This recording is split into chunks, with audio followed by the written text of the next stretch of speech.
नमस्कार, माझं नाव रुजुल वैभव गोईथळे.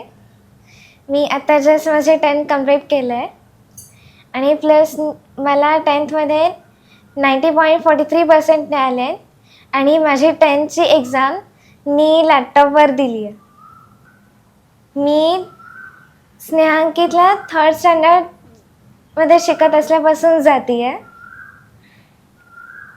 मी नियमितपणे तिथे जात होते आणि मला मृणाल मॅडमनी ब्रेल शिकवलं आहे, म्हणजे ब्रेल रीडिंग रायटिंग आणि प्लस त्यांनी टेलर फ्रेमवर मॅथचं टाईप कसं लावायचं ते पण शिकवलं होतं. आणि मी 8th स्टँडर्डला गेले त्यानंतर मला नेमका संस्कृत सब्जेक्ट आला होता आणि संस्कृतचे बुक्स मीन्स ब्रेल बुक्स लॅबमध्ये अवेलेबल नव्हते. सो मला संस्कृतचे बुक्स स्नेहांकितमधून मिळाले आणि त्याच्यामुळेच आज मला संस्कृतमध्ये 97 मार्क्स मिळाले. ब्रेल शिकल्यामुळे मला शालेय पुस्तकांव्यतिरिक्त इतर अवांतर पुस्तकं पण वाचायला मिळाली होती. आणि माझं फर्स्ट एक गिफ्ट होतं ब्रेल पुस्तक, जे स्नेहांकितच्या साधना मॅडम होत्या, त्यांनी ते पूर्ण ब्रेलमध्ये कन्वर्ट करून दिलं होतं. आणि त्या पुस्तकाचं नाव आहे रानमित्र, जे डॉक्टर प्रकाश बाबा अंटे यांनी ॲक्च्युली लिहिलं होतं. स्नेहांकितमध्ये दरवर्षी वर्कशॉप्स होतात 5 to 6 डेजचे. त्यामध्ये मोबिलिटी, मेमरी वर्कशॉप आणि शिवाय पर्सनल डेव्हलपमेंट शिकवलं जातं. तर मेमरी वर्कशॉपमुळे माझं कॉन्सन्ट्रेशन पण वाढलं आणि शिवाय माझी मेमरी पण थोडी स्ट्रॉंग झाली.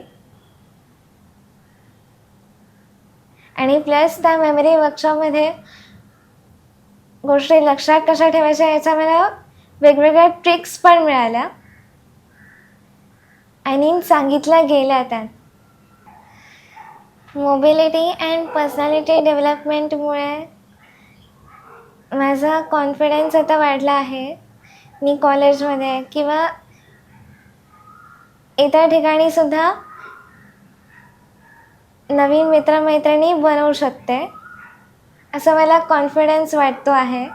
मी 3रीपासून आत्तापर्यंत मला जेवढं ट्रेनिंग मिळालं आहे त्यामुळे मी माझं कम्प्युटर इंजिनिअरिंग करण्याचं स्वप्न नक्की पूर्ण करू शकते आणि शिवाय माझ्या आईबाबांचंही मी स्वप्न पूर्ण करू शकते. आणि ह्यासाठी मला स्नेहांकितकडून खूप सपोर्ट मिळेल याची मला खात्री आहे. आणि स्नेहांकितने आत्तापर्यंत जी काही मला हेल्प केली आहे त्यासाठी थँक्यू. नमस्कार, मी कविता गोईथळे, ही रुजुलची आई आहे. रुजुल ही आमची एकुलती एक मुलगी आहे आणि जन्मापासून म्हणजे आधी तर मला आहे ना, म्हणजे आमच्या घरातल्यांना सगळ्यांना प्रश्न पडलेला की रुजुलचं आता पुढे काय होणार आहे. आणि मला मला पण आधी असा प्रश्न पडायचा की पुढे काय. मला आधी आहे ना खरंच खूप असं टेन्शन वगैरे यायचं. पण नंतर ना आम्ही स्नेहांकित सेंटर जेव्हा चालू झालं आणि स्नेहांकित सेंटर जे कोपरला सुरू झालं त्याच्या सुरुवातीचं जे इनॉग्रेशन असतं ना, तेव्हाच आम्ही त्या इनॉग्रेशनला आम्ही मॅडम आहेत ना त्यांना भेटलो आणि त्यांना बघून मी खूप खुश झाली. तर मला त्यांना बघून म्हणजे एक अंध महिला इतकं डोलारा उभारू शकते ते बघून मला माझ्यासाठी ते इन्स्पिरेशन वाटलं.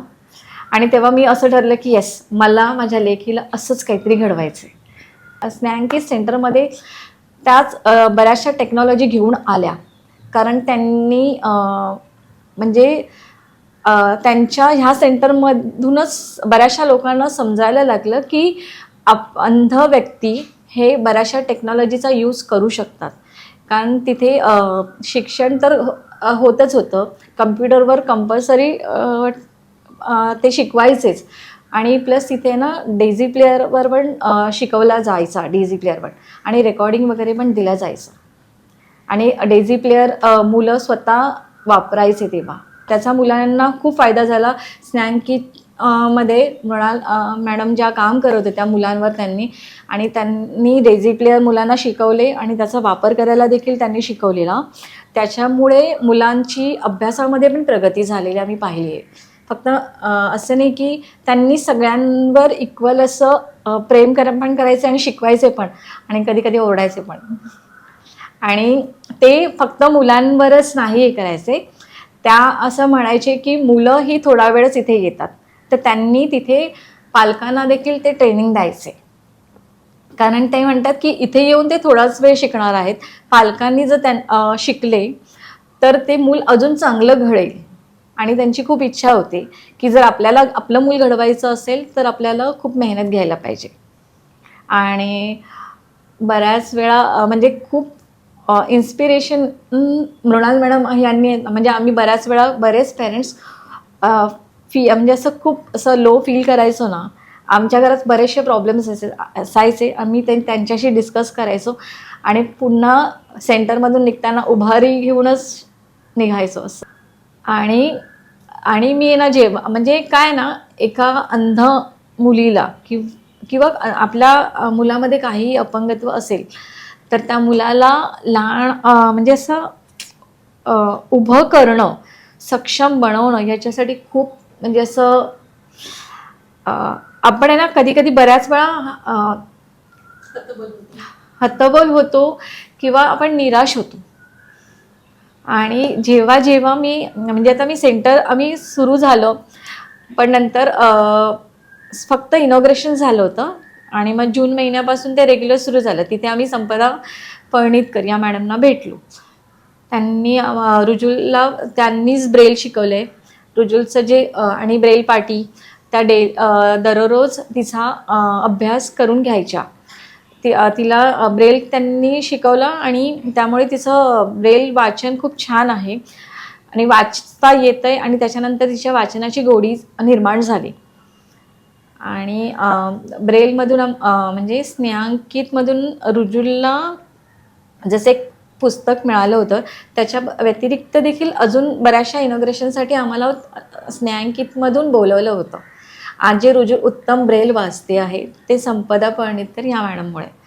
कारण की आणि त्यांचा खूप आग्रह असायचा की ब्रेल हे मुलाला आलंच पाहिजे. त्या म्हणायच्या की आपले सर्व नोट्स, रुजुल तिच्या सर्व नोट्स हे ब्रेलमध्ये दररोज टाईप करायची आणि ते वाचूनच तिचा अभ्यास ती करायची. रुजुल स्नेहांकितमध्ये आता ॲडव्हान्स कम्प्युटरचा कोर्स करते आहे आणि रुजुलला AI मध्ये जास्त इंटरेस्ट आहे, कारण त्याच्यामध्ये ते सगळं कवर करणार आहे आणि एक्सेल वगैरे शिकवणार आहे असं त्यांनी सांगितलं. रुजुल उत्तम गाणं गाते, ठीक आहे, पण तिला म्हणजे बरेचसे लोक तिला सांगतात की तू गाण्यामध्ये करिअर कर, पण तिची स्वतःची इच्छा आहे की तिचं करिअर म्हणजे तिला कम्प्युटर इंजिनियर व्हायचं आहे.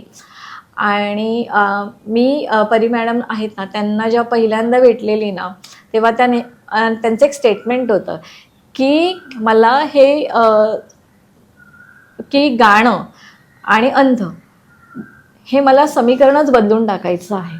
आणि त्यांच्या वाक्यात जे आजही माझ्या मनात आहे की माझ्या लेकीला जे कम्प्युटर शिकले आहे, कम्प्युटर इंजिनियर होईल असा मला पूर्ण विश्वास आहे. आणि तिचं स्वप्न पूर्ण करण्यासाठी मला स्नेहांकित सदैव मदत करणार आहे ह्याची मला पूर्ण खात्री आहे. धन्यवाद.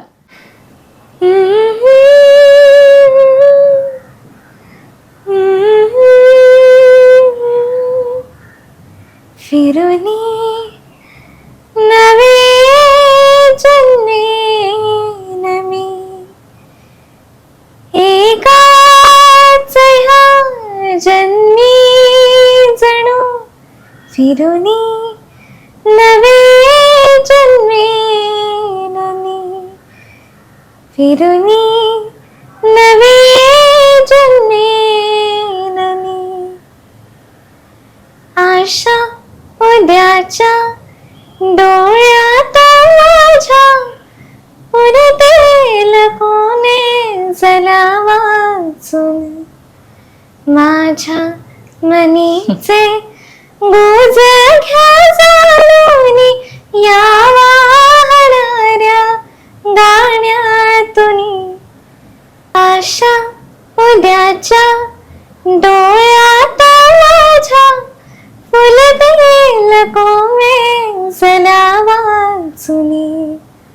माझ्या मनीचे गुज घ्या जाणून या वाहणाऱ्या गाण्यातून. लहरेलनी लहरेलनी लहरेलनी लहरेलनी शिशिरातुनी गलेलनी. एकाच ह्या जन्मी जणू फिरुनी नवे जन्मे ननी. फिरुनी नवे जन्मे